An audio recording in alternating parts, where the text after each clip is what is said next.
Welcome back to the Fantasy Fortune YouTube channel. Today we are collaborating for the first time with NFL Convo or Bryce DeGroat. How we doing, Bryce? I'm doing well, bro. Appreciate you having me on. Excited to get after it. Yeah, I'll keep it simple with the intros. We are going to go through as many rounds as we can here and pick our favorite picks by round. Now, whether that be in terms of value or best overall by round, just basically whatever our favorite pick is. We each have a player in each round. So I will let Bryce start it off. Bryce, who's your favorite pick in the first round of fantasy football drafts? And this is, by the way, this is PPR and ADPs from Sleeper. Yep. So I'm rolling with Nico Collins. I mean, I've kind of solidified him as my guy this year.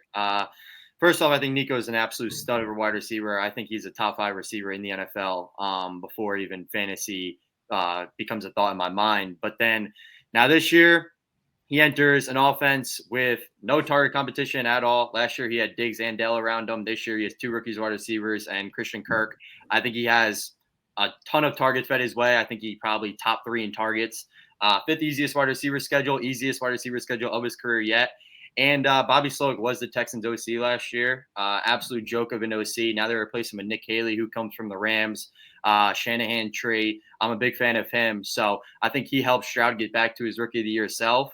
And also worth mentioning that Nico, before he got hurt last year, was also on pace for like 2,000 yards and to be the wide receiver one. Small sample size, only like 5 games, but we see the flashes and banking that he plays a full, healthy 17 games, finger crossed more than anything. I think he's a top 3 wide receiver this year and wouldn't be surprised if he finishes as the one. But need all 17 games. But regardless, I absolutely love Nico. Late first, I would probably take him in the mid first. Yeah, I have a little bit too much Nico Collins probably for best ball exposures. I love just sitting at the second half of the first round.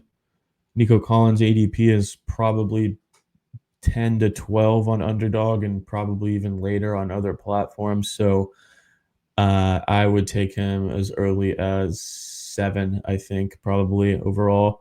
And I might have some bias because I had him last year, so he was my Pookie in my home league. But yeah, the thing with him too is if you look at every freaking like his points per game, yards per route run, yards per game, receptions per game, like every like big stat, and you look at his last 4 years, everything has gotten better every single season.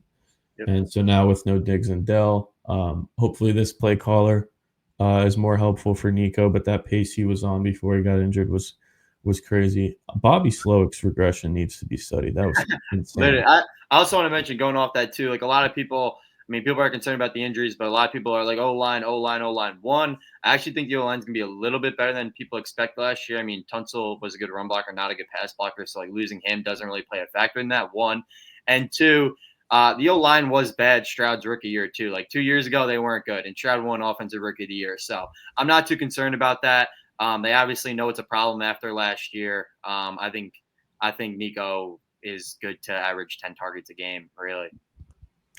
Yeah, I'm all in on Nico, and my tiebreaker for that kind of tends to be the offense. When people there's a Collins neighbors debate, and I'm like, let's just pick the easier offense or the better offense.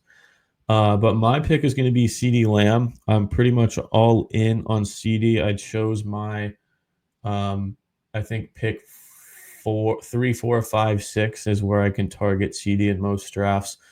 I mean, we know that he came off a wide receiver one season with 1,700 yards just a couple of seasons ago. Dak Prescott missed 8 games last year, and the year before he was an MVP candidate, pretty much the runner-up MVP, and I think in some people's minds could have actually been the MVP. He also had the 7th highest target share when actually on the field last year with over 32%, which is crazy. And in 8 games with Dak last year, they were first in pass rate and third in neutral pass rate.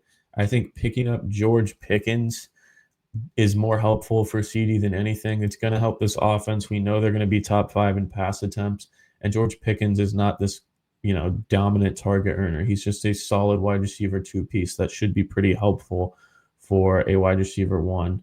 And honestly, CD was wide receiver 7 in points per game last season without Dak half the year. So I think he's one of the safest picks with a ton of upside. I like CD a lot. I don't know if you saw his like interview, I think like late last week when he was like, this league isn't ready for when Dak and me are healthy. Like he's like he feels the disrespect. And I'm like, just watching that gets me fired up. Because I think CD is, I mean, if you think he's the best receiver in football, I'm not calling you crazy. He might play in the little slot too much to be considered the best, but like I think CD from a talent standpoint is on another level. And them healthy will be special again this year. And that's probably my favorite stack. Dak and CD is probably my favorite stack this year, especially value-wise compared to Burrow and Jamar. Yeah, I'm putting a video out this week about last year's 2023 like players or 2024 players and who they'll be for 2025. You know, the whole last year's Brian Thomas, last year's Bucky Irving, and I have last year's Burrow, Chase being Dak and CD. I think that passing volume is unreal there, and that offense is just like people are like, oh, it's the Cowboys, oh, it's Dak, oh, they don't have a run game. A passing offense is gonna be elite, in my opinion. Yep, 100% agree. All right, well, let's get to round two. Picks 13 through 24, and who was your favorite pick here? Christian McCaffrey. Not much goes into it except for the fact that if CMC plays a full 17 plays a healthy 17 games, he is pretty much a absolute lock to finish as a top 3 RB. I mean, in the last 7 seasons, 4 of the last 7, he finished as a top 2 RB. The other 3, he finished outside the top 40 because he got hurt. But matter of the fact is, CMC is probably one of the best PPR running backs in fantasy football history. And he's now looking really healthy in camp. I get he's aging, but he does look really healthy. Jordan Mason's gone. So, I mean, they're probably going to use Garendo a little bit, but backfield's pretty clear for himself, especially after the disappointing season they had last year. You know, the 49ers are ready to make a statement this year and get back. And I think they rely on CMC. And I just way too good of a talent to be in the second round. And you don't win leagues by playing soft. You win leagues by getting league winners. And I'm not looking at CMC's injury and fading away. I'm taking him with confidence because I know if he plays a full 17, he's pretty much a lock for a top 3 RB. So yeah, I love CMC, especially in the second round if he's my second pick. Yeah, one of my videos I talked about, you know, why people lose at fantasy football, and one of them being people think they know how to predict injuries. And I understand you can look at injury history and be like, all right, like he's probably going to get hurt again. But in my opinion, we know how the injury luck is for fantasy football. You can't predict anything. Last year, people were scared to draft James Conner because he misses 3, 4, 5 games a year. He only missed 1. People were scared to draft Devon Achane because he had multiple injuries the year before, didn't miss a single game. People called DeAndre Swift injury prone. He's missed 1 game in 2 years. But yeah, it's if CMC's playing, he's going to be top 2 or 3. And I think earlier in the summer he was kind of valued inside the early 20 overall range, and now he's kind of creeping up. Sleeper, I guess he's beginning of the second round, but other spots like underdog, he's already in the first round. I think if we get to the end of August and he's looking good in camp and fully healthy a week or 2 before week 1, we could see him creep up to like the mid first round. I wouldn't be surprised. Yeah, he's actually, I think he's like my 9th overall player right now. So, I mean, I think that'd be a good spot. Yeah. But I think my favorite pick is Devon Achane. This is a guy that I think should be – I have him ranked 12th overall as a player. And honestly, him and McCaffrey are RB4, RB5 for me, and I go back and forth. But Devon Achane last year, obviously, I'm sure if you look at fantasy football content everywhere, you know that he was RB1 in points per game without Tua – or with Tua at 22.6. That was more than Saquon, more than Jahmyr Gibbs, more than everyone. He scored 173.2 PPR points just from receiving production, which was about 39 more points than any other running back. He was second in targets per game behind only Alvin Kamara. And you can see kind of his splits with and without Tua. It's 10 versus 13 carries, 6.6 versus 2.3 targets, 19 versus 12 total touches.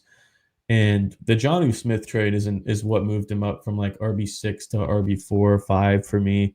He had a 38.5% target share behind the line of scrimmage without Jonnu in weeks 1 through 5, or before Jonnu was playing a full time role. So I think this is he literally was a top 40 wide receiver just in wide receiver stats for fantasy football last year. So I think extremely high ceiling.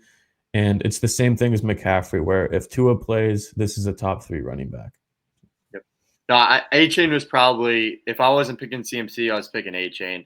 I mean, you pretty much hit on everything. And the other thing that I like too, compared to last year, I mean, Huntley and Skylar Thompson were absolutely useless last year. They pretty much staggered that offense. And I'm not saying Zach Wilson is some star, but he's a decent quarterback too. So if Tua does go down, I don't think A-Chain stock stinks like it did last year.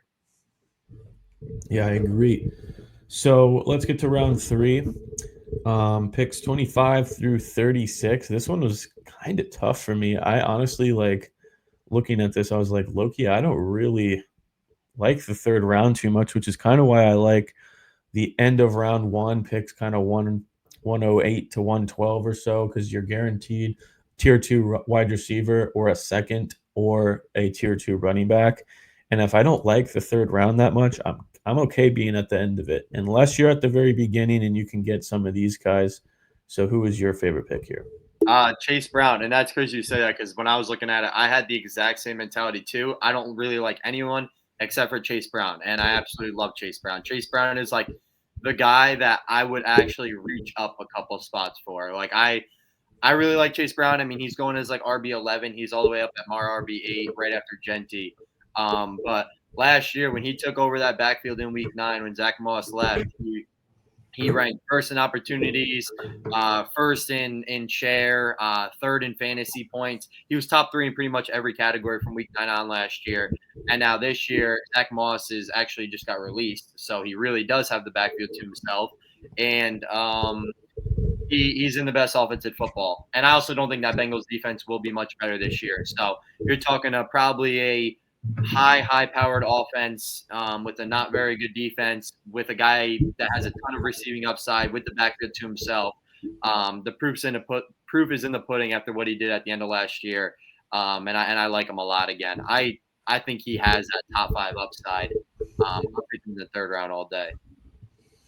Yeah, I agree. That was the only guy I was very excited to put on the pre-show doc, and I saw you have him. I was like, smart minds think alike. But I'm sitting there like, should I just either copy the Chase Brown pick or should I just say, I don't like this round. I'm not going to pick anyone. But then I was like, you know what? There are a couple of guys here that I can see the case for the upside. Them being, I'm going to say them both because I don't want to pick one, T. Higgins and Jonathan Taylor. Higgins is in a great situation in a great offense, and was, I think, top 6 in points per game when he was healthy last season, something like that. Jonathan Taylor, for me, though, I understand the downside, the lack of receiving. If Richardson plays, he's going to lose a good amount of red zone carries and rushing yards in general. But I think in terms of value in the third round, this is a guy that clearly has top 5, top 3. He's finished as the RB1 before. He actually averaged over 100 rushing yards per game last season. Only played 14 games. He honestly would have been like he's second in odds, I think, second or third in odds to lead the league in rushing this season. I think that's valid. So if we can just see maybe this Colts offense takes a bit of a step forward with a better Anthony Richardson or Daniel Jones, who fucking knows there. But I think that this is one of the best pure rushers in the NFL, and it's okay to not have the receiving upside here. So third round value is not bad to me. I also going off that as well. I mean, you said over 100 yards a game in those 14 games, but like running backs were so good last year that he had the most quietest 1,400-yard season in like ever. Like 1,400 yards is like that's a really good season, but because Saquon and Gibbs and Henry, like it kind of got quiet. But I mean, 1,400-yard season is nothing to shy about, especially if you don't even play the whole season. Yes, I agree. Okay, fourth round. I really like some guys here. I think a lot of these guys should be going in the third round and are going in the third rounds in some other platforms. But picks 37 through 48, who's your guy? Alvin Kamara. Love Alvin Kamara this year. I think he's actually like the RB 15 or 16. I have him all the way up at 11. Uh, simple as this. 9 seasons in the NFL, and he has finished as a top 8 running back in points per game 8 of those 9 years. I mean, injuries have played a factor, but when this guy's on the field, he is a stud. Last year, he played 14 games. He missed 3 games, and he still was at first or second in every single receiving category. He was first in targets, second in interception, second in yards. All this while playing 14 games. And now this year he heads into a pretty bad offense in New Orleans. Does that concern me a little bit? A little bit, but I also look at it as probably going to rely on the vet a little bit more. Shuck, Rattler, whoever's under center, young quarterback, inexperienced, probably relies on dumping down to their great receiving running back. So I just look at it more as he's done it for years. He's going to get the volume. They're going to rely on him, and not to mention he has the I believe the fourth easiest running back schedule this year. So just between the schedule, the volume he's going to get, the pass history, I'm buying Alvin Kamara here all day, and I definitely have him above his ADP. So yeah. Oh yeah, I can't believe we're doing this with Kamara again. And this was another thing I touched on recently is predicting age fall offs doesn't typically work very well. Or even if it does, there's historical data to back certain stuff up. But anyone that kind of hits like the running backs that hit 29, 30, they just start sliding down draft boards and end up being beautiful values like Henry, Connor, Kamara last year. Kamara, I think, has been top 13 in points per game every year of his career. And if you take that 13th season away, off the top of my head, I think it's top 8 every year. We've seen him be top 5 multiple times. Last year, he was, I think, RB6 in points per game, something like that, among the top 6, I think. We know that his dominance in the receiving game provides a very safe floor. Been into it with a lot of people. Again, harping, oh, he doesn't get it. He's never had 1,000 rushing yards. He doesn't rush the ball. Like it doesn't matter whatsoever when bro's getting 6 catches a game. But yeah, it's the whole bad offense argument with that people are worried about. But that offense was bottom 8 again last season, and he was still just as efficient. And I think factoring in the bad offense and factoring in the fact that he's in his early 30s, his price is low enough to where it's already factored that in. So, I mean, I think I have him at RB12, and I expect him to be up there in points per game as an RB1. But even if he's not, I still think he finishes above his current ADP. And if not, if everything goes wrong, I don't think he'll be below his ADP. Yep, I agree. My favorite pick is going to be Davante Adams. I think he should be closer to the top 12 wide receivers. Last year, he was 9th in points per game, 5th in target share, 3rd in targets or red zone targets, and 6th in end zone targets. He's averaged 10 plus targets per game in the last 7 years straight, which was 2nd, 1st, 3rd, 4th, 4th, and 3rd last year.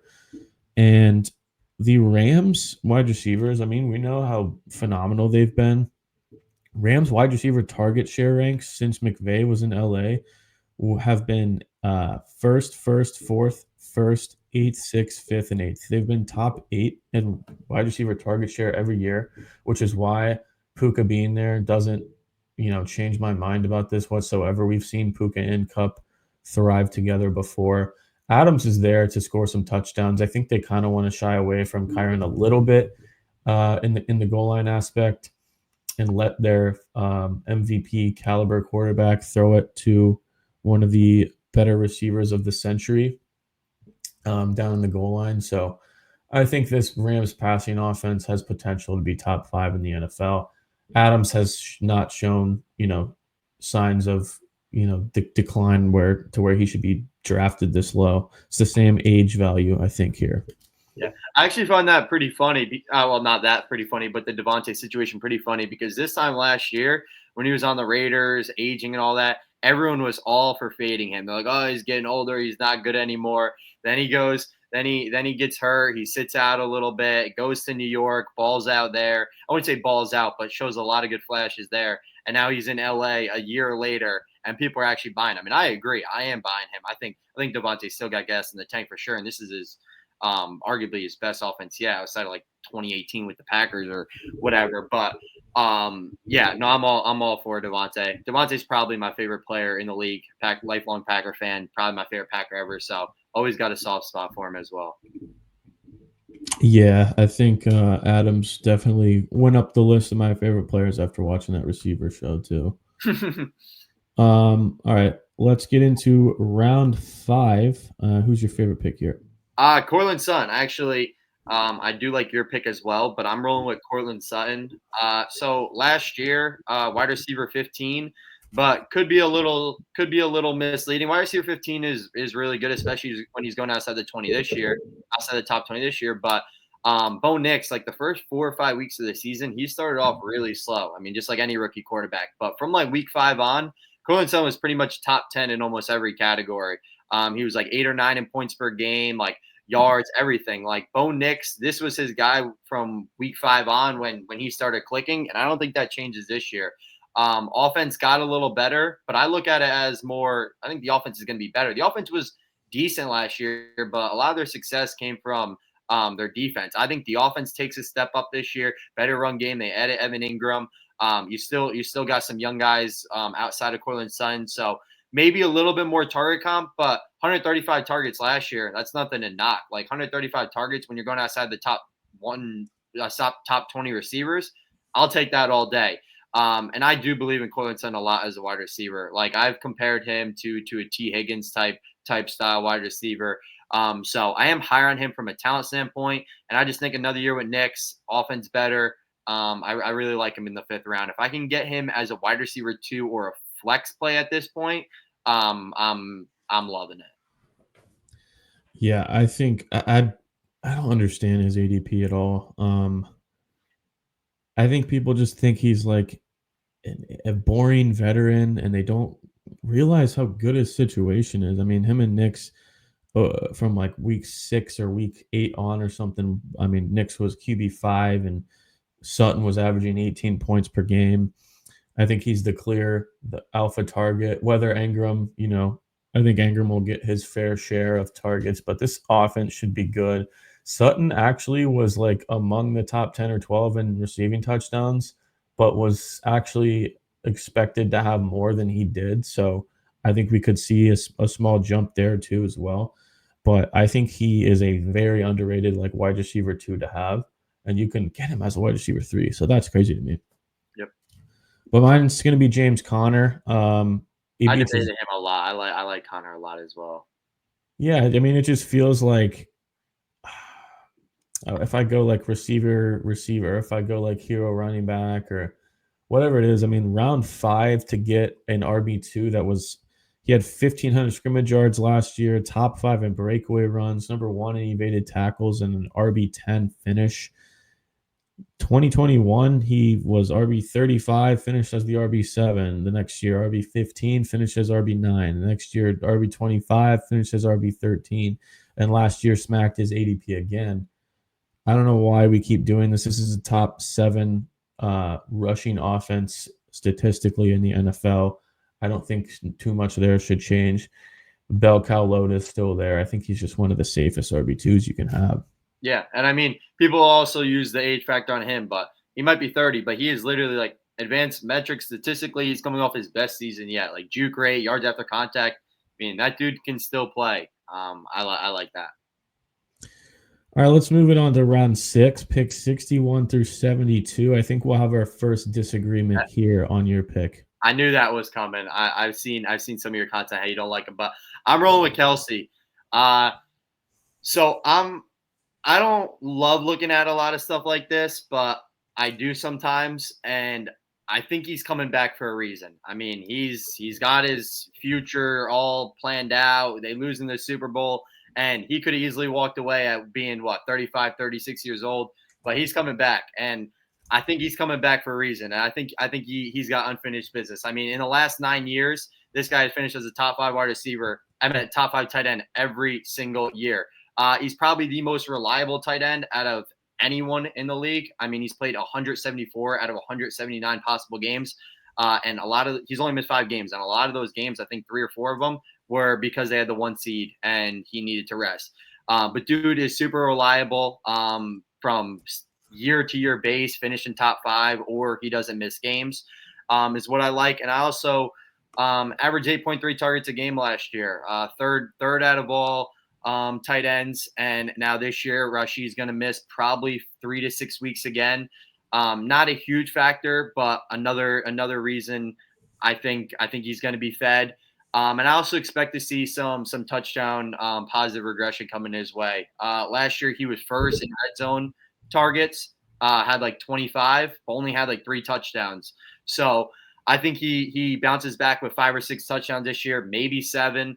I still think he's going to be fed the ball. And like I said at the beginning, he's not coming back at 35, 36 years old when he has his whole life planned out to not give it all he got. And I think just the past data and the offense and just the situation of how he's been in the past is too good for me to pass up at this price. My favorite draft strategy is waiting on a tight end. And I mean, we'll hit Evan Ingram in a little bit, but if I can wait and get Evan Ingram or Travis Kelce, I'm very happy with that in the 6th round on. Oh yeah, I mean, I do agree with he scored 3 touchdowns last year despite being up at the top of tight ends and red zone targets. That should be a better number, but I think just looking at everything ever since 2023, he kind of took a step back everywhere, and then last year took an even bigger step back. And for me, I don't think he could have possibly asked for a more helpful situation last year with not only the alpha receiver one and Rashee Rice being dominant for 3 weeks and then being out for the season. Hollywood Brown was out for most of the season. Isaiah Pacheco missed most of the season.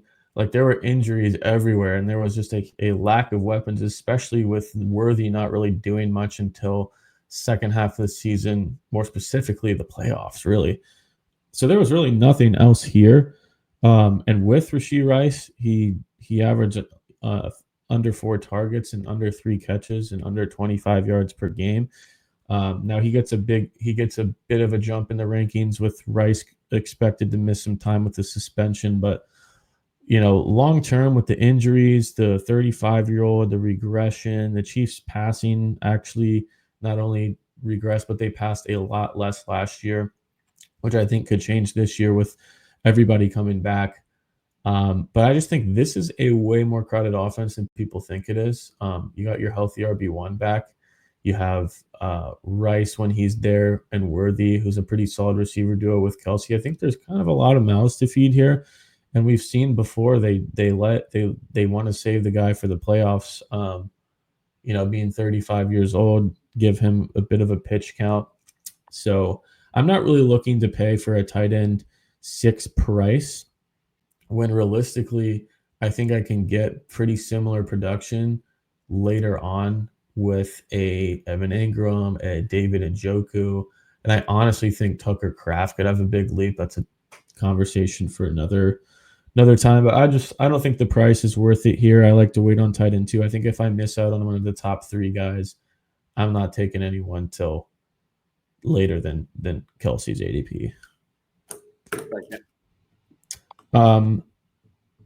My pick's gonna be Tedero McMillan. I think he goes a lot higher on underdog and best ball.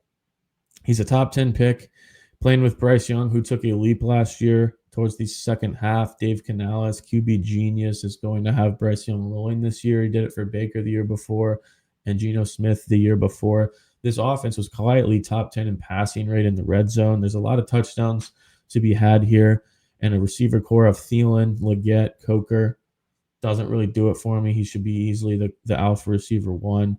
Easy ass division, easy defenses he's playing on a week to week basis, secondary wise at least, and a sneaky decent O line. I think this is kind of where the Marvin Harrisons of the world should have been priced last year in the mid wide receiver 20s. I think he's got a chance to kill that ADP. Yep, I like that. I actually didn't know how I felt about him out of college, but absolutely love the fit and everything about him heading into this year. We'll get to round 7 now and go ahead and pick your favorite guy. Yep. So I actually got a shootout after this one. So I'll end with a bang. I mean, this is my guy this year. So I've said how Nico is my guy, but Calvin really is probably my second guy this year. I just don't understand why we're doing this with an older guy once again, wide receiver 36, but last year wide receiver 28, the year before that wide receiver 18. That was also with worst quarterback play. Now we get to Cam Ward, who fits his play style perfectly. I mean, Cam Ward was the best college deep ball passer in the league last year, and now Calvin really was like the second best deep ball wide receiver last year. You pair them together, match made in heaven. And I mean, no comp for targets on this team at all, especially with Traylon Burks getting hurt. Literally no comp for targets. If you want Tyler Lockett as the wide receiver 2 and probably the third option being Chika Conquo, I don't know what to tell you. I think he is going to be force fed the ball. He has the easiest wide receiver schedule in the league this year. Absolute cakewalk of matchups all over. And I also think this defense is bottom 5. So probably going to be trailing in most games, more of a pass game script. And yeah, I think Ridley. So last year I was all in on Terry at like wide receiver. I think Terry's going like wide receiver 33. I was all in on him. I said he's a lock to finish top 20. He might finish top 10. He ended up finishing top 10. I'm kind of using that same mentality of Ridley this year. Going as wide receiver 36, I think he's almost a lock to finish top 20. And wouldn't be surprised if he sneaks himself into that top 10. I mean, I think the age is a number, but the situation is the best he's probably had since his Falcon days. So maybe even better. Yeah, I like the I'm not sure if I'm buffering. I like the Terry call. I said I'm going to make a video this week of last year's player and this year's, and my Terry of last year was Ridley this year. I don't quite see the same type of upside that Terry had because that offense was top 5 and Daniels had the best rookie QB season of all time. But every other piece of logic is there. People are using rookie QB as a negative argument when we've seen it be a positive argument before. I think he's a clear value at where he goes and should finish above. I'm going to get into my player real quick, and then I'll let you go. I'd like to hear your thoughts after I give my little spiel, but my pick is DeAndre Swift. I don't understand this, to be honest. Like, this guy is one of the most hated and most talked about like fantasy players all over my feed. Last year he averaged 13.9 fantasy points as which was good for the RB14 from weeks 4 through 18, 18 plus opportunities over that span.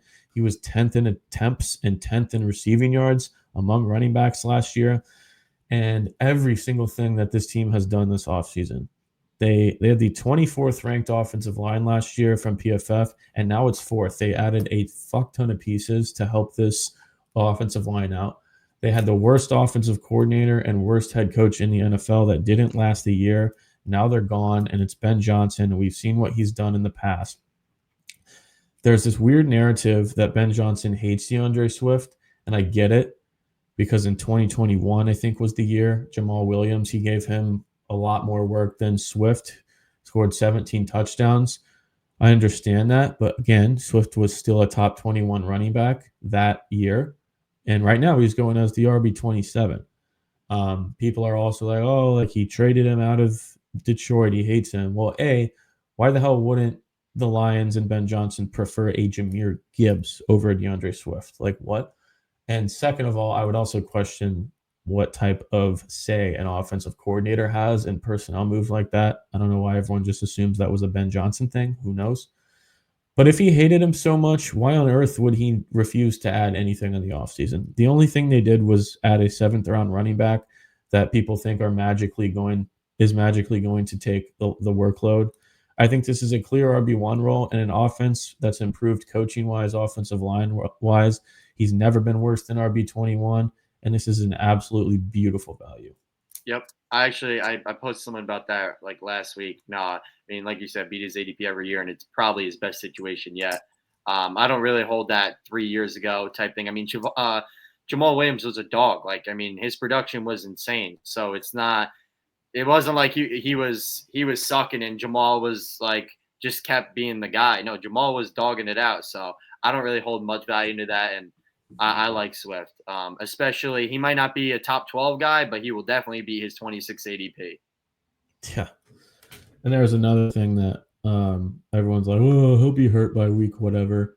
Again, dude he missed one game in the past 2 years, so I don't know what that narrative is.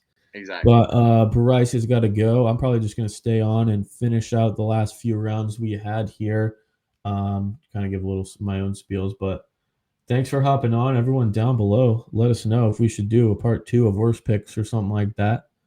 But have a good one, Bryce. Yes, sir. I appreciate you having me on. We'll run it back soon for sure. Yes, sir. I'll put Bryce's socials down below as well. Thank you. Have a good one. See you, man. All right, let's continue. We got a little bit of a late start. Bryce had to go, I think, pick up his sister or something, but might as well finish it out.